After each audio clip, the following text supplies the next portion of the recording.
السلام علیکم ورحمۃ اللہ وبرکاتہ۔ رب اشرح لی صدری ویسر لی امری واحلل عقدۃ من لسانی یفقہوا قولی۔ سورۃ النساء کی آیت نمبر 33، 34، 35، 36، 37 کا ترجمہ اور تفسیر آیت نمبر 33 کی اور 36 کی۔ اعوذ باللہ من الشیطان الرجیم، بسم اللہ الرحمن الرحیم۔ ترجمہ: اور ہم نے ہر اس مال کے کچھ وارث مقرر کیے ہیں جو والدین اور قریب ترین رشتہ دار چھوڑ کر جائیں، اور جن لوگوں سے تم نے کوئی عہد باندھا ہو ان کو ان کا حصہ دو، بے شک اللہ ہر چیز کا گواہ ہے۔ مرد عورتوں کے نگران ہیں کیونکہ اللہ نے ان میں سے ایک کو دوسرے پر فضیلت دی ہے، اور کیونکہ مردوں نے اپنے مال خرچ کیے ہیں، چنانچہ نیک عورتیں فرما بردار ہوتی ہیں، مرد کی غیر موجودگی میں اللہ کی دی ہوئی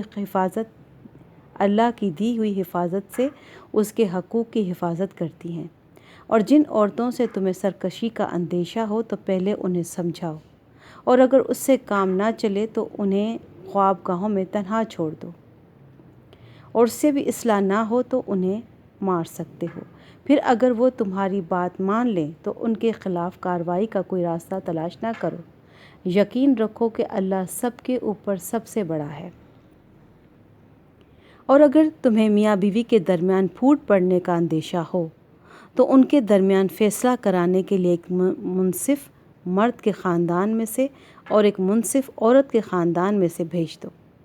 اگر وہ دونوں اصلاح کرانا چاہیں گے تو اللہ دونوں کے درمیان اتفاق پیدا فرما دے گا، بے شک اللہ کو ہر بات کا علم اور ہر بات کی خبر ہے۔ اور اللہ کی عبادت کرو، اس کے ساتھ کسی کو شریک نہ ٹھہراؤ، اور والدین کے ساتھ اچھا سلوک کرو، نیز رشتہ داروں، یتیموں، مسکینوں، غریب، قریب والے پڑوسی، دور والے پڑوسی، ساتھ بیٹھے یا ساتھ کھڑے ہوئے شخص اور راہگیر کے ساتھ اور اپنے غلام باندیوں کے ساتھ بھی اچھا برتاؤ رکھو، بے شک اللہ کسی اترانے والے شیخی باز کو پسند نہیں کرتا۔ ایسے لوگ جو خود بھی کنجوسی کرتے ہیں اور دوسروں کو بھی کنجوسی کی تلقین کرتے ہیں، اور اللہ نے ان کو اپنے فضل سے جو کچھ دے رکھا ہے اسے چھپاتے ہیں، اور ہم نے ایسے ناشکروں کے لیے ذلیل کر دینے والا عذاب تیار کر رکھا ہے۔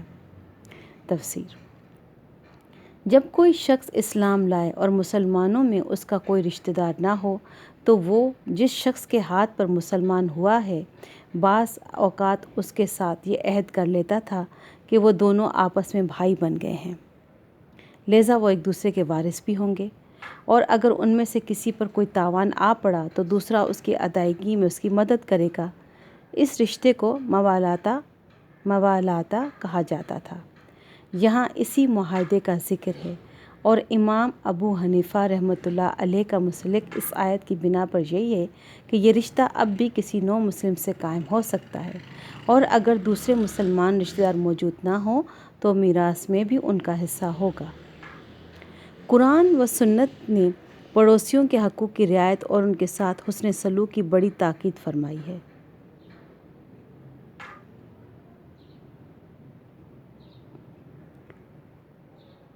قرآن و سنت نے پڑوسیوں کے حقوق کی رعایت اور ان کے ساتھ حسن سلوک کی بڑی تاکید فرمائی ہے۔ پھر پڑوسیوں کے 3 درجے اس آیت میں بیان فرمائے گئے ہیں۔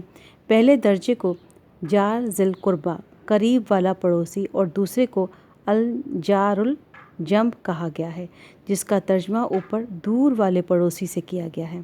پہلے سے مراد وہ پڑوسی ہے جس کا گھر آپ کے گھر سے بالکل ملا ہوا ہو، اور دوسرے سے مراد وہ پڑوسی ہے جس کا گھر اتنا ملا ہوا نہ ہو۔ بعض حضرات نے اس کی تفسیر یہ کی ہے کہ پہلے سے مراد وہ پڑوسی ہے جو رشتہ دار بھی ہو، اور دوسرے سے مراد وہ صرف پڑوسی ہو۔ نیز بعض مفسرین نے پہلے کا مطلب مسلمان پڑوسی اور دوسرے کا مطلب غیر مسلم پڑوسی بتایا ہے۔ قرآن کریم کے الفاظ میں ان سب معنی کی گنجائش ہے۔